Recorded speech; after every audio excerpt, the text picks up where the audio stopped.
My name is ಉಜ್ವಲ. ಇವತ್ತು ನಮ್ಗೆ ತುಂಬ ಖುಷಿಯಾದ ದಿನ, ಯಾಕಂದರೆ ನಮ್ಮ ಡ್ರೀಮ್ ಕಾರ್ನ ಪರ್ಚೇಸ್ ಮಾಡಕ್ಕೆ ಬಂದಿದ್ದೀವಿ. And it is XUV 3XO. ನನ್ನ ಡ್ರೀಮ್ ಅನ್ನೋದಕ್ಕಿಂತ ನನ್ನ ಹಸ್ಬೆಂಡ್ ಡ್ರೀಮ್ ಇದು. He loves it and he like XUV. So ಹಾಗಾಗಿ ಇವತ್ತೊಂದು ಹ್ಯಾಪಿ ಮೂಮೆಂಟ್ಸ್ ನಮಗೆ, ಯಾಕಂದರೆ ಇದು ನಮ್ಮ ಡ್ರೀಮ್ ಕಾರ್. ಲೈಕ್ ಹೇಳೋಕ್ಕಾಗ್ತಾ ಇಲ್ಲ, ಅಷ್ಟು ಎಕ್ಸೈಟ್ಮೆಂಟ್ ಆಗ್ತಾ ಇದೆ. And main thing, my Arush's sunroof is also there in it. Yeah, she loved it and our favorite color. So ಎಷ್ಟು ಖುಷಿ ಆಗ್ತಿದೆ ಅಂದರೆ ಆ್ಯಕ್ಚುಲಿ ಅದನ್ನು ಎಕ್ಸ್ಪ್ಲೇನ್ ಮಾಡೋಕೆ ಆಗ್ತಾ ಇಲ್ಲ. ತುಂಬ ಖುಷಿ ಆಗ್ತಾ ಇದೆ. ನನ್ನ ಪುಟ್ಟ ಕನಸೊಂದು ಇವತ್ತು ನನಸಾಗ್ತಾ ಇದೆ.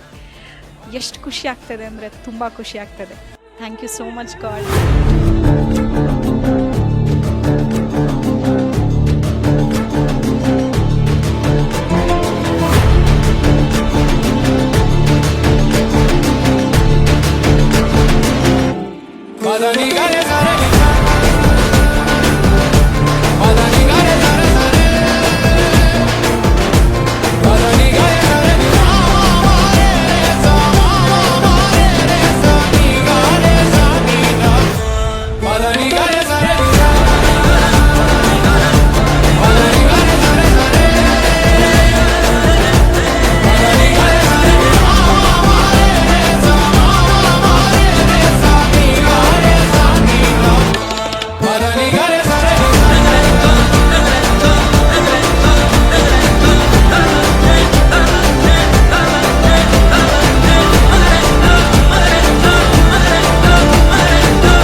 அவ பேர் சந்திரடா.